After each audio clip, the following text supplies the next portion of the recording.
আসসালামু আলাইকুম এভরিওয়ান। আজকে আমরা অ্যাকসেন্টের প্রনাউন্সিয়েশন নিয়ে কথা বলবো এবং অ্যাকসেন্টের প্রনাউন্সিয়েশনের মধ্যে কি পার্থক্য এই জিনিসটা আমরা দেখার ট্রাই করবো। তো চলো শুরু করা যাক। তো প্রথমে আসে অ্যাকসেন্ট কি। An accent refers to how people pronounce a word, মানে হচ্ছে কোনো একটা মানুষ কিভাবে কোনো একটা ওয়ার্ড উচ্চারণ করতেছে বা কোনো একটা জিনিস বলতেছে, সেটাই হচ্ছে তার অ্যাকসেন্ট।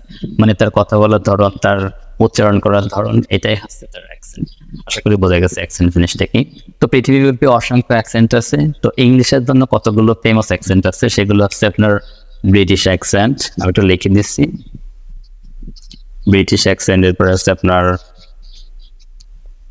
আমেরিকান অ্যাকসেন্ট, এরপরে আছে আপনার কি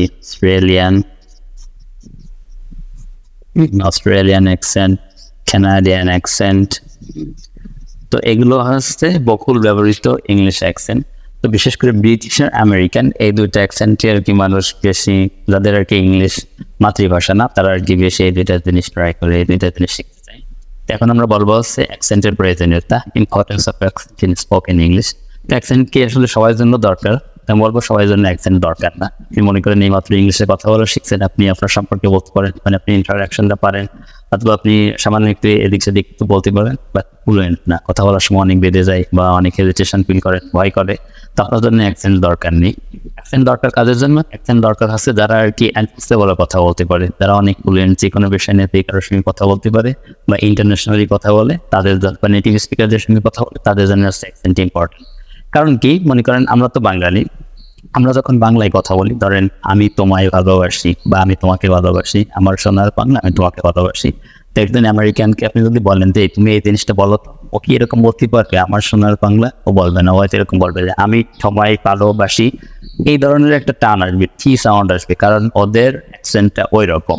তো আপনি যখন এই বাঙালি মানুষ, যখন আমরা ইংলিশে কথা বলি আমাদের বাংলার মতো করে, তখন তাদের কাছে জিনিসটা অদ্ভুত লাগে। আমরা যেরকম বাংলা তাদের কাছ থেকে শুনলে অদ্ভুত লাগে, তাদের কাছে আমাদের ইংলিশটা শুনলে ওরকম অদ্ভুত লাগে। কিন্তু জিনিসটা কিন্তু না যে ভুল হচ্ছে সেরকম না, বাট জিনিসটা হচ্ছে অদ্ভুত লাগে। তারাও বুঝতে পারে, এরকম তারা বাংলা বললে আমরাও বুঝতে পারি, আমরা ইংলিশ বললে তারাও বুঝতে পারবে, বাট তাদের মতো সাউন্ড হবে না, জিনিসটা একটু অদ্ভুত লাগবে।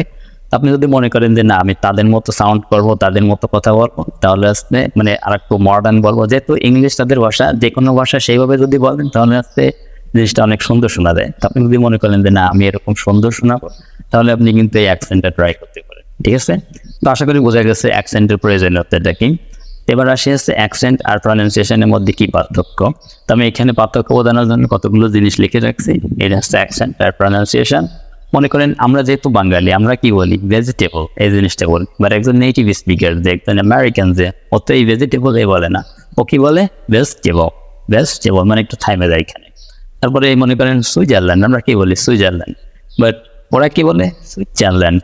সুইজারল্যান্ড এরকম বলে না, বিশ্বাস হলে দেখতে পারেন। আচ্ছা, এরপরে আমরা কি বলি? স্প্রিং। আমাদের রশিটা অনেক বেশি শোনা যায়, হ্যাঁ, স্প্রিং। কিন্তু ওরা কি বলে? স্প্রিং। স্প্রিং। হ্যাঁ। এরপরে হচ্ছে গার্ল, ওয়ার্ল্ড। আমরা কি বলি? গার্ল, ওয়ার্ল্ড, ঠিক না? আর ওরা বলে কি? Girl, world. এরপরে আমরা বলি হচ্ছে কি? মোবাইল। ওরা বলে হচ্ছে মোবাইল ফোন, মোবাইল, ওরা এরকম বলে। তো এই হচ্ছে অ্যাকসেন্ট। আপনি যদি মনে করেন কারোর সঙ্গে কথা বলার সময়, একজন নেটিভ স্পিকারই হোক, আপনি যদি বলেন যে সুইজারল্যান্ড, ওকে বুঝতে পারবেন না। আপনি বলতেছেন সুইজারল্যান্ড, অবশ্যই বুঝতে পারবে।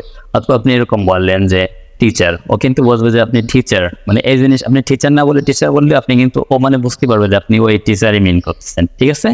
তো এই হচ্ছে অ্যাকসেন্ট, মানে আপনি আপনার মতো করে বললে জিনিসটা বোঝা যাবে, এখানে কোনো ভুল নেই, বাট শুনতে একটু ওদের থেকে আলাদা শোনা যাবে, এই আর কি পার্থক্য। কিন্তু প্রনাউন্সিয়েশন জিনিসটা আলাদা। মনে করেন যে এই ফিলিপাইন্সে আপনি যদি এরকম বলেন ফিলিপাইন, ওই যে আমরা কিছুদিন আগে একটা মিমি দেখছিলাম না, মানে ভুল উচ্চারণ করে। তো আপনি যদি এরকম বলেন যে ফিলিপাইন, জিনিসটা তো ভুল, জিনিসটা সঠিক না, তা হলো না, হ্যাঁ, এটা হচ্ছে আপনার প্রনাউন্সিয়েশনে ভুল হয়ে গেল। তারপরে আপনি মনে করেন কানাডা বা কানাডা বা কানাডা, যা বলেন বলেন, সবই সঠিক। বাট আপনি যদি এইগুলো না বলে আপনি যদি বলেন যে সিয়ানাডা, হলো না, জিনিসটা ভুল হয়ে গেল।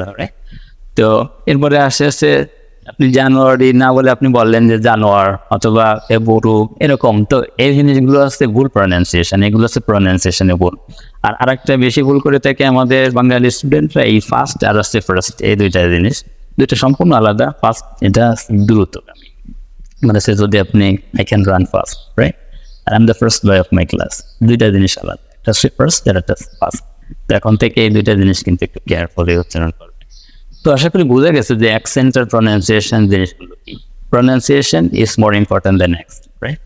আপনার অ্যাকসেন্টের কোনো দরকার নেই, আপনি সারা জীবন যদি অ্যাকসেন্ট নাও ট্রাই করেন তাহলে আপনার কোনো ক্ষতি নেই, কিন্তু এই প্রনাউন্সিয়েশন কিন্তু আপনি একবার ভুল করলে আপনার ওই জিনিসটা পুরো ভুল হয়ে গেল। তাহলে হচ্ছে কি প্রনাউন্সিয়েশনটা বেশি ইম্পর্টেন্ট। আপনার অ্যাকসেন্ট যদি মনে করেন যে আমি শিখতে পারেন, যদি মনে করেন যে আমি একটু মডার্ন মানে হবো, বাট মানে মডার্ন ইংলিশ বলবো, তাহলে আপনি অ্যাকসেন্ট ট্রাই করতে পারেন, বাট প্রনাউন্সিয়েশনটা আপনার জন্য মাস্ট। হ্যাঁ, তো আজকে থেকে কি করবেন, আগে প্রনাউন্সিয়েশনটা ভালো করবেন, তারপরে অ্যাকসেন্টটা শেখেন। তো এই হচ্ছে আমার ট্রিকের সাজেশন। আশা করি জিনিসগুলো বোঝা গেছে আমি কি বোঝানোর ট্রাই করছি। তো কোনো একটা জিনিস যদি না বোঝেন মেসেজ করতে পারেন, ইনশাআল্লাহ রিপ্লাই দেবো। তো আজকে এই পর্যন্ত, দেখা হচ্ছে অন্য কোনো ক্লাসে। Till then, take care, by.